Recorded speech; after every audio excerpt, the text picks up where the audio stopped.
cientistas da Escola de Medicina da Universidade de Johns Hopkins descobriram que não há associação entre resveratrol, antioxidante encontrado no vinho, chocolate e outros alimentos, e a longevidade. O estudo envolveu 787 pessoas com 65 anos ou mais na região da Toscana, na Itália. Os resultados mostraram que não há benefícios para a saúde ao consumir níveis mais elevados do que o normal de resveratrol. O vinho só tem capacidade terapêutica quando administrado na dose certa. Qualquer quantidade a mais vai torná-lo prejudicial, tendo em vista ser alcoólico. O álcool em excesso prejudica o organismo, roubando elementos nutritivos a serem absorvidos, além de promover sua dependência, cujos danos são desastrosos, tanto psicologicamente quanto socialmente. E a reflexão da leitura diária da Escola Bíblica Dominical de hoje tem como tema a corrupção do vinho. A reflexão da leitura diária da Escola Dominical de hoje tem como tema a corrupção pelo vinho. O texto está em 2 Samuel, capítulo 11, do verso 6 ao verso 13. O texto nos diz assim: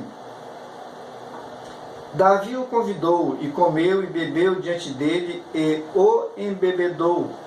À tarde saiu Urias a deitar-se na sua cama com os servos de seu senhor, porém não desceu à sua casa. Nós vemos que o vinho, em algumas situações, foram utilizados para fins impróprios. No caso de Ló, ele foi usado pelas suas filhas como um sonífero, para que Ló pudesse dormir pesadamente e elas poderem ter aquela relação íntima, com ele. Em Urias, o vinho foi usado como um entorpecente, um excitante da libido, mas não funcionou para o desespero de Davi. O objetivo dessa armação de Davi era transferir a conta do filho que ele gerara em Batseba para Urias.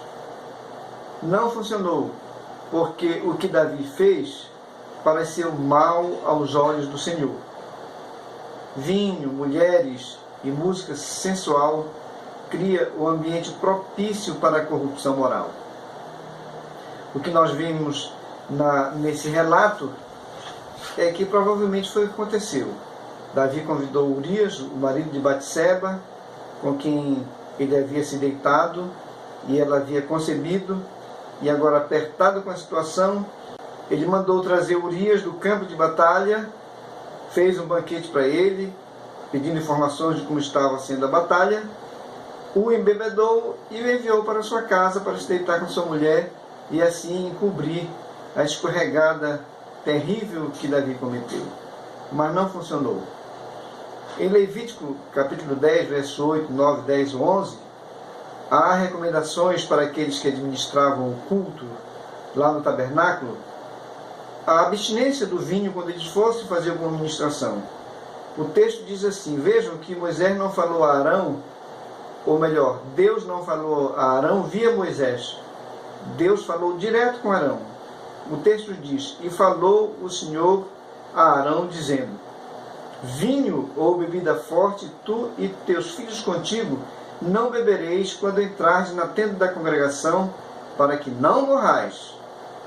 Estatuto perpétuo será isso entre as vossas gerações, para fazer diferença entre o santo e o profano, e entre o imundo e o limpo, para ensinar aos filhos de Israel todos os estatutos que o Senhor lhes tem falado por meio de Moisés. A sobriedade era indispensável para apresentar um culto perfeito, também para repassar os ensinamentos que ele havia recebido de Deus através de Moisés para toda a nação de Israel. As pessoas não valorizam, não acreditam na palavra de um ébrio. Por isso os sacerdotes tinham que ter essa postura. Provérbios 31, 4 e 5, a recomendação de uma mãe para o seu filho rei. Ela diz assim: não é próprio dos reis, ó Lemuel, Não é próprio dos reis beber vinho, nem dos príncipes o desejar bebida forte, para que, bebendo, se esqueçam a lei e pervertam o direito de todos os aflitos. Quando nós observamos pessoas embriagadas, a gente percebe que ela tem um desequilíbrio emocional, um desequilíbrio físico, um desequilíbrio do seu linguajar. Ele não consegue segurar a sua fala, a sua língua fica solta. Isso é uma tragédia, seria uma tragédia para um líder liderar sob o efeito do álcool, seja do vinho, seja de qualquer bebida. Por isso existe essa recomendação. Algumas pessoas veem no vinho uma bebida boa para a saúde, mas nós já vimos que ele tem um teor de álcool. Dependendo do tempo que ele matura, ele pode chegar até a 20% de álcool. E isso, tomado em quantidades não moderadas, causa prejuízos a todos os organismos, a todo o organismo. Vimos numa referência anterior que a ciência descobriu que qualquer quantidade de álcool destrói células do nosso cérebro.